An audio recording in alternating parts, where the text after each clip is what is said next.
नावाचे गडकिल्ले संवर्धन प्रतिष्ठान महाराष्ट्र राज्य सादर करीत आहोत शिवसाम्राज्याचे दिनविशेष।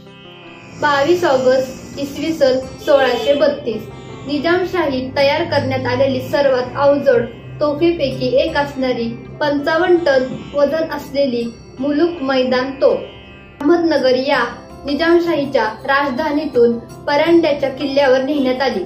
पुढे हा किल्ला आदिलशाही वजीर मुरार जगदेव यांनी घेतला आणि ती तोफ त्यांनी विजापूरला नेली।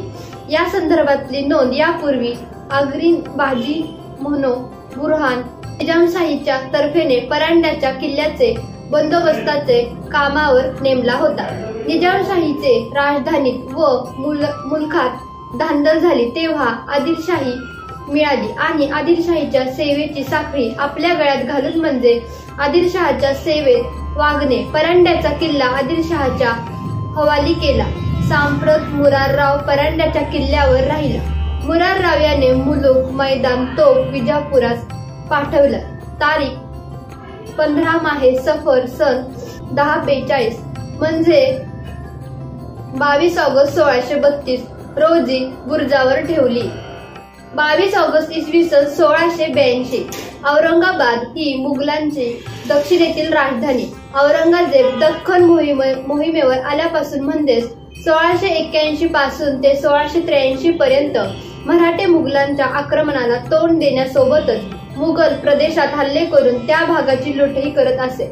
1681च्या मे महिन्यात मराठ्यांनी औरंगाबाद परिसरात लूट करून तो प्रदेश उद्ध्वस्त केला होता। त्यासोबतच 1682च्या एप्रिल महिन्यात मराठ्यांनी औरंगाबाद पासून जवळचे असणारे जालना शहर लुटले होते। ऑगस्ट 1682च्या अशाच एका हल्ल्यात औरंगाबादापासूनच जवळ असणाऱ्या कन्नडचा ठाणेदार शहा अली नरा जखमी होऊन मराठ्यांच्या हाती लागला। मराठ्यांनी त्याला कैद करून ताब्यात घेतले। पुढे तो ऑगस्ट महिन्यात मराठ्यांच्या ताब्यातून सुटला आणि मुघल सरदार खान जहान बहादूरला जाऊन मिळाला।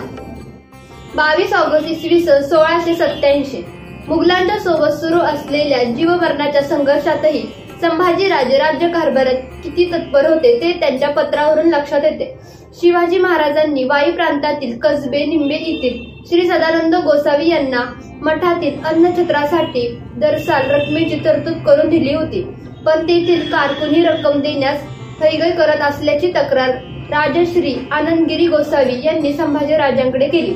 त्यामुळे राजांनी तेथील कारकुनाला जरबेचे पत्र लिहून पहिले पासून अन्नछत्र चाललेले असता मध्ये एक एवबास सुरू करायची गरज काय या उपरी ऐवजी पवाया बाबे स्तुती न करणे पहिले पासूनच द्यायचे मोहीम असले तम्हेप्रमाणे पावतीत जाऊन अन्नछत्र चालू देणे धर्मकार्यास केले न करणे जाणीजे। अन्नछत्राचा मामला पूर्वीपासूनच सालगुस्तात चाललेला असेल ते मनास आणून त्याप्रमाणे चालवणे उजूर न करणे लेखांकला।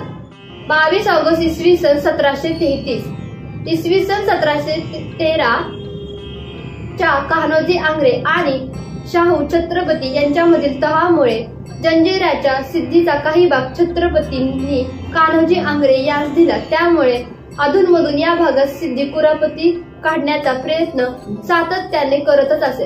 सिद्धीचा पाडवा करावा असे छत्रपतींच्या मनोदय त्याचा या भागात होणारा पुंडावा या सगळ्या कारणांमुळेच सिद्धीवरून मोहीम निघावी याविषयी खलबत चालू झाली। समुद्री मोहीम म्हटल्यावर आंग्रे घराण्याशिवाय मोहीम पुढे हलणारच कशी। तेव्हा जानेवारी 1732 मध्ये खुद्द बाजीराव शेकोजींना भेटण्यासाठी गुलबा इथे आलेल्या त्यांच्या भेटीचा उपयोग झाला आणि शेकोजींनी ही मोहीम अंगावर घ्यायचे असे ठरवले। शिवाय जंजिऱ्याकर विषयी पूर्ण माहिती असेल आणि आरामारी लढाईत कुशल असा बंकाजी नाईक आणि महाडिक नावाचा आपला एक प्रसिद्ध सरदार सैन्यासह बाजीरावांचे स्वाधीन केला। तसेच आपला भाऊ मानाजी यासही या मोहीमेवर जाण्यास सांगितले। इसवी सन 1733 एप्रिल मध्ये श्रीनिवासराव प्रतिनिधी बाजीराव आणि फतेसिंग भोसले ही मोहीम चालू करण्यासाठी कोकणात आले।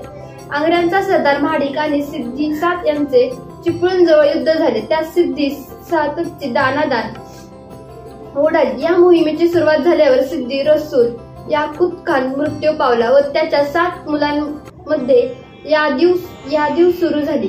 यात त्याचा ज्येष्ठ मुलगा मारला गेला. सिद्दी अब्दुल रहीम गादीवर बसला. तो शेखोजींच्या मताप्रमाणे वागत होता, त्यामुळे बाजीराव विरुद्ध लढू नये असे त्याचे मत होते. परंतु त्याच्या सरदार मंडळाला हे मान्य नव्हते. त्याने सिद्दी रसूल यकूत खानच्या सिद्दी हसन या मुलाला गादीवर बसवले आणि ही मोहीम लढण्यास त्याने सुरुवात केली. 22 ऑगस्ट 1733 पर्यंत जंजिरा आणि अंजनवेल हे वगळता सिद्दीचं बाकीचं सर्व ठाणी मराठ्यांच्या ताब्यात आली.